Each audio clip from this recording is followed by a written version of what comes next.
Hello, welcome to United Man. My name is Shane. What would it mean for you if Man United were able to get back to their glory days? Well, today we're going to be talking about 5 points in how we can do just that.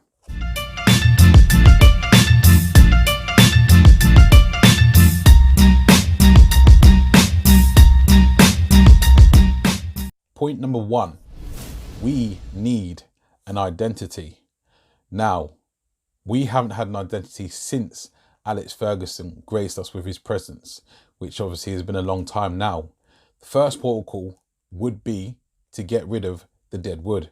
Now, there's a lot of that knocking around the club with the likes of Chris Smalling, Phil Jones, Ashley Young. After that, we'd need to discover our own system. Now, I believe that Solskjaer has an idea of what that system is. Hopefully, it's the correct system to fit the players that we either have and are looking to bring in, so we can put that all into play. Who are we as a club anymore? Are we a club that looks to bring through youth? Are we a club that buys in youth? Are we a club that buys in superstar Galacticos like the Real Madrids? Who are we as a club? Part of an identity is just who we buy and who we bring through. So we need to settle on just what type of club we are. Point number 2, we need to bring some more football minds on board. By that I mean, at the minute we've got too many business people making footballing decisions. That doesn't work, and it's been proven not to work for quite a long time now. We've got a bank manager essentially making all our transfer decisions. He vetoed some of Jose Mourinho's signings last season, or last summer, I should say. That isn't what we need at the top of the game. Now, I know Louis van Gaal's come out and said he doesn't know football. He doesn't understand football issues or things going on. Now, that being said, I understand, look, Van Gaal isn't right in everything he has said, but Van Gaal's a football man. He knows what he's talking about when it comes to those sort of things. Now, for him to come out and say that Ed Woodward isn't a footballing man, he doesn't know what he's talking about when it comes to football. You know, that's going at the guy's core. We need people in positions of power that played the game, that have an understanding of the nuances of football, of how things should go, of what players go through, how to make players tick on a day-to-day basis, which will also affect long-term. So we need some more footballing minds on board. And that being said, the biggest position that can help with that at the moment in the immediate is the sporting director role, or technical director, whatever it's called now. So we haven't made an appointment, or I should say Ed Woodward hasn't made an appointment for that role as of yet, which is very disappointing. But we need a footballing mind. It doesn't have to be one of the United legends, but we need a footballing individual to sit in that role to help complement whatever new identity Solskjaer decides to implement on Manchester United. So those two go hand in hand. The speed, Manchester United historically over a long time, the speed of some of the time it takes us to get some of these transfers over the line is shocking. You can't bring in deals when the whole world knows what type of business we're doing. So that means we're taking too long and we're not being decisive enough when it comes to making a decision or putting the proper money on the line. Take Wan-Bissaka deal right now, for example.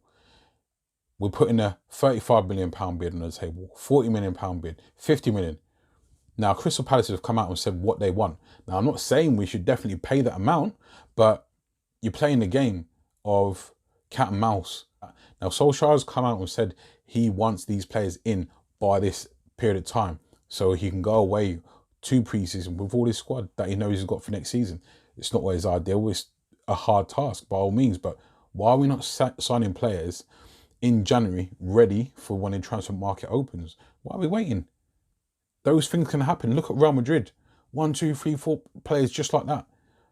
You know, they've got a Galactico in with that as well. So it's not that hard. But traditionally, we always take long to get things done. Now, Daniel James is an exception because of his personal circumstance with his dad passing away.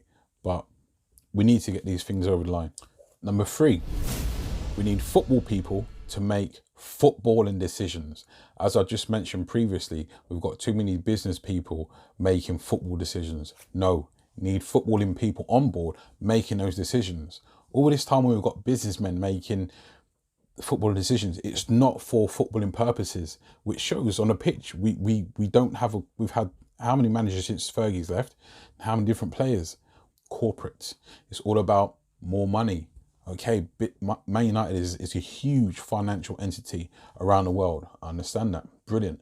That gives us the opportunity to go and buy the world's best players if necessary, or the world's best up and coming players. But it's got to be the right footballing minds, people that know football, making these choices. At the moment, it's well known that Manchester United is more of a corporate entity than it is a football club. Now, I understand football as a whole is going in that direction.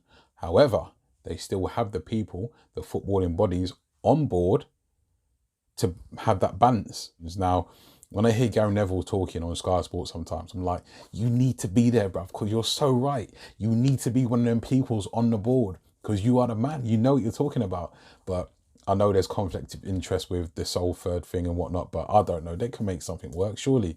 Fourth, we need to invest in youth. Now, the Daniel James transfer, that's a good start. That's a good sign because that's our first signing. It's proven that big market players don't work for us. They don't work for us. Big market players do not work for Manchester United. You've got your odd one or two, like Robin Van Persie, that are successful. Ultimately, all these big name signings, all the way back to Varane, it doesn't work for us. So there's a certain type of player. It's easier when you're buying younger players to mold them into a certain mindset, into a certain way of playing. Another point, if you're buying big players, the youth that we do already have struggles. It's proven that if you're buying big players, then that's going to stagnate the progression of the youngsters in the club. We actually do have a good youth core at the moment in the under 18s and the under 23. The opportunities do need to be made readily available for them to get into the first team and make appearances and perform and grow. But at this present time now, I think 2 seasons ago, Angel Gomez made his debut. 2 seasons ago when he was 16. Now, how many games has he played for Man United's first team since then? Maybe just a handful. So how is his progression gone on a level since then? It hasn't. It's just remained the same. When you look at Angel Gomez, you've got the top European clubs looking at him. Juventus, Bayern Munich, Barcelona. Now, that should tell you something. You've got someone in your club that the rest of Europe's top clubs are looking to pounce on and sign from you, take off your hands. And he's been sitting in our youth system for the past 2 seasons, essentially. Number 5, try to win any competition that we're in. Winning breeds winning. I've heard people say the Europa League's nothing. I don't care about the Europa League. Breed winners by winning. And the only way you're going to do that is by trying to win the competitions that you're involved in. So let's go for it. Let's try and win it again. We've won the Europa League once. Let's go for it again. Ultimately, if we're winning stuff, that's going to breed the mentality of being a winner. You get used to winning. It's just like the class of 92.